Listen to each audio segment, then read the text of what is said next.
தமிழ் சினிமாவில் ஒரு முன்னணி நடிகர் தான் விஜய். குழந்தைங்கள்லேருந்து பெரியவங்க வரைக்கும் இவருக்குன்னு ஒரு தனி ரசிகர் பட்டாளமே இருக்குது. இன்றைக்கி தமிழ் சினிமாவில் இவருடைய மார்க்கெட் பிஸ்னஸ் ரஜினி கமலை விட பல மடங்கு ஜாஸ்தியாக தான் இருக்குது.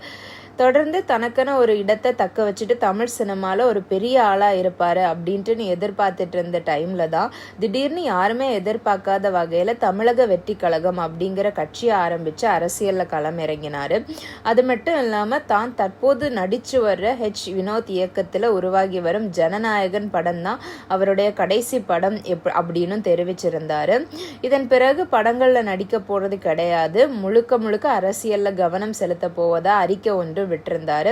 அதன்படி ஜனநாயகன் படத்தை முடிச்சுட்டு 2026 ஆண்டு அரசியல் களப்பணியில ஈடுபட்டுருவேன் அப்படின்ட்டு அறிவிச்சிருந்தாரு. கட்சி ஆரம்பிச்சதும் தனது முதல் மாநாட்டை விக்கிரவண்டியில பிரம்மாண்டமா நடத்தி இருந்தாரு. அதுல கொள்கை, கோட்பாடு, யார் இவங்களுடைய கட்சி தலைவர்கள் என பலவற்றை அறிவிச்சிருந்தாரு. ஒரு பக்கம் விஜய் மாநாட்டை சிறப்பாக நடத்தி முடிச்சிருந்தாலும் மறுபக்கம் அதற்கு பல விமர்சனங்கள் வந்துட்டு இருந்துச்சு. இந்நிலையில் தாவேகா 2வது மாநில மாநாட்டை ஆகஸ்ட் 21 மதுரையில் நடத்த போவதா அறிவிச்சிருக்காங்க.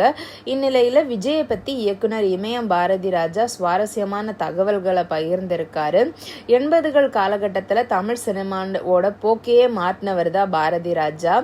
பாரதி ராஜாவால் அறிமுகப்படுத்தப்பட்ட பல நடிகர்கள் இன்னைக்கு தமிழ் சினிமாவில் முன்னணி நடிகர்களாக தான் இருந்துட்டு இருக்காங்க.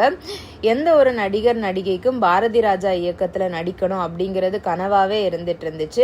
இந்நிலையில விஜய் பத்தி அவர் என்ன சொல்லியிருக்காருன்னா, ஆரம்பத்துல விஜயை நான் ரிஜெக்ட் பண்ணேன், இன்னைக்கு அவர் தான் நம்பர் 1 ஹீரோ.